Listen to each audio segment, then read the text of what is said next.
Всем привет, с вами Лео, и сегодня мы поговорим о великом и ужасном Саше Шоколае, или человеке, которого вы знаете под именем Алекс Terrible. А спонсором сегодняшнего видео является группа Ashen Skies. У них недавно вышел новый клип. Меня порадовал качественный и приятный вокал. Ссылочку на группу я оставлю в описании.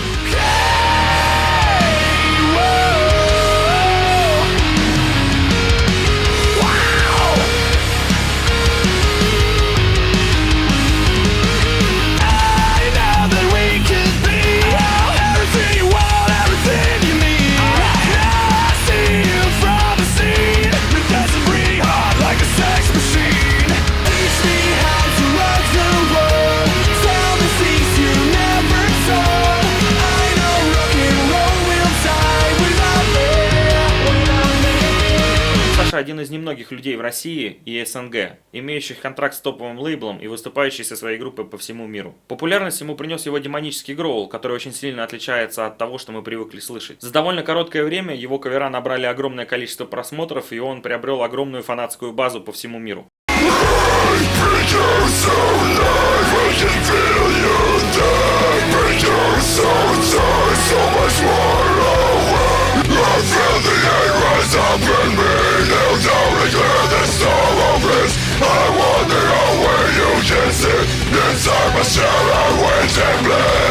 Теперь давайте проанализируем Сашин вокал. Мне удалось с ним несколько раз пообщаться по скайпу, и он даже присутствовал на одном из моих семинаров. Таких, как он, я называю самородками. Это люди, которые обладают некоторыми способностями и практически не понимают, как и что они делают. Один раз во время разговора по скайпу я спросил его, каким образом он достигает такого звучания и каким образом он делает различные другие свои звуки. Меня ничего не удивило после того, как Саша сказал, что делает свои гроулы при помощи опускания гортани и зевка, и при этом берет самую низкую в его диапазоне ноту. К вопросу о нотах мы вернемся немножко позже и сравним нескольких вокалистов, чтобы было понятно, в чем как раз то самое интересное отличие. Про скримы он сказал, что он их прям вот выдавливает, прям изо всех сил, вот так вот каким-то образом. Я так повторить не могу, потому что мне просто начинает драть горло, о чем он мне, собственно, и сказал, что не особо это приятная штука. Я посмотрел несколько его обучающих роликов, и стало понятно, что Саша не совсем понимает вообще, каким образом он все это воспроизводит. И сейчас мы в этом как раз с вами будем разбираться. Дело в том, что он обладает довольно-таки низким тембром голоса.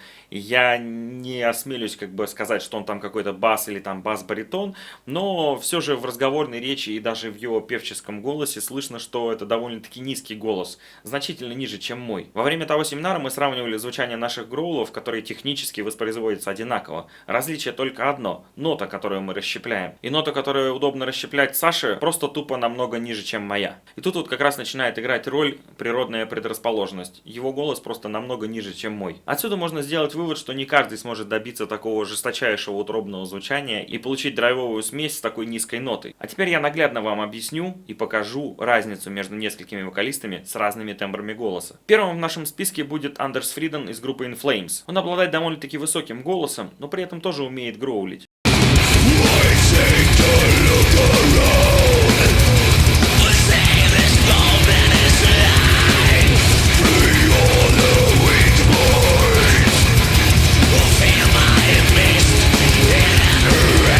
Теперь коротенький фрагмент с моей записью.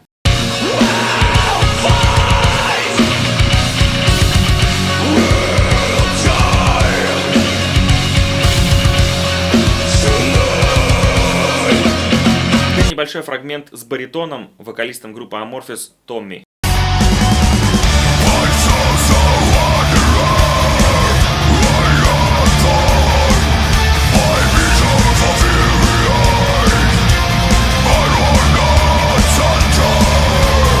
Ну и теперь вернемся непосредственно к Саше.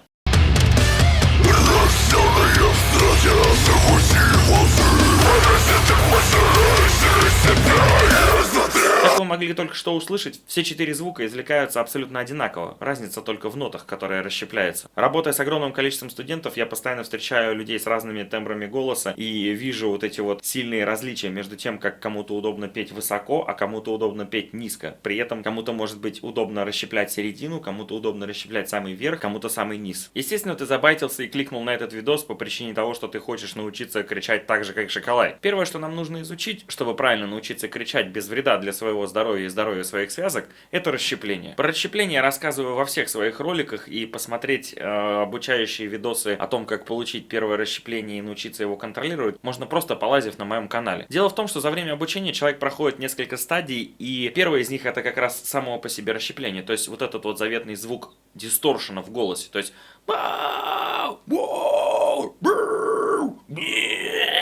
да, то есть вот такая вот штука. Следующая стадия это получение смеси между расщеплением и голосом. То есть мы учимся воспроизводить одновременно два звука с помощью голосовых и ложных связок. То есть ау и там, например, ау. В первую очередь обычно человек учится расщеплять через головную ноту, потому что она тоненькая и легкая. Каким образом это происходит? Ау! Ау! Получается такой зародыш крика. После этого мы начинаем его разгонять, чтобы звук получался прям вау! Вау! Вау! Вау! Вау! Да, и постепенно после этого начинаем на третьей стадии перемещать его вниз, подключая грудной резонатор. То есть получается, что мы делаем? Вау! Вау! Вау! Вау! Вау! Вау! Да, то есть вот та самая нота, которая удобна мне, то есть когда я опускаюсь в самый низ, у меня есть возможность отключить назальный резонатор, то есть звучание вот этого чтобы получился звук и достать вот этот самый звук вот такой вот низкий. Вот. Он мне не совсем удобен, потому что он совсем низкий, в самом низу моего диапазона находится. Но что я могу с ним сделать? Рассмотрим несколько позиций языка для расщепления. Первое это просто открытый рот, то есть ау, вау. Приподнятый язык на английскую букву R, то есть R. Да? И упертый язык в нижнюю челюсть, позиция называется tunnel throat, или тоннельная глотка. Мы берем и делаем вот так вот. То есть получается вот, звук надо собрать немножко в нос и сюда вот и сделать так, чтобы это можно было повторить голосом. То есть такая коровка получается. Что же я могу сделать с этой самой низкой нотой без вот этого вот резонирования? То есть вот это вот прям. Я беру позицию tunnel throat.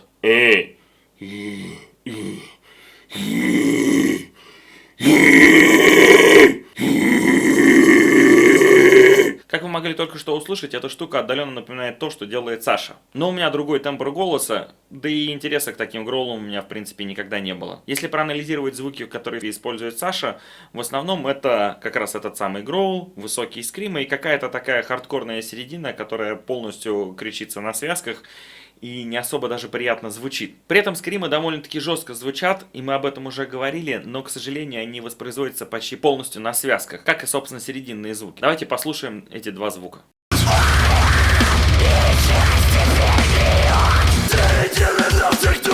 Как вы могли заметить, то второй звук не особо приятно звучит. Кажется, что человек просто кричит на срыв. Так оно, собственно, и есть. Я посмотрел довольно много концертных видосов Slaughter to Prevail и не заметил никакой сильной разницы между лайвом и студийной записью. Поэтому тут как бы никаких претензий к Саше как к вокалисту быть не может. Просто я говорю о том, что верхние звуки, которые он делает, они делаются не совсем правильно, и я бы их так делать не советовал. Гроулы его формируются абсолютно правильно, то есть он берет низкую ноту и расщепляет ее. Единственное, что он не совсем правильно показывает выход на нее. Я посмотрел несколько роликов, и это какой-то вот прям выдавливание какое-то звука.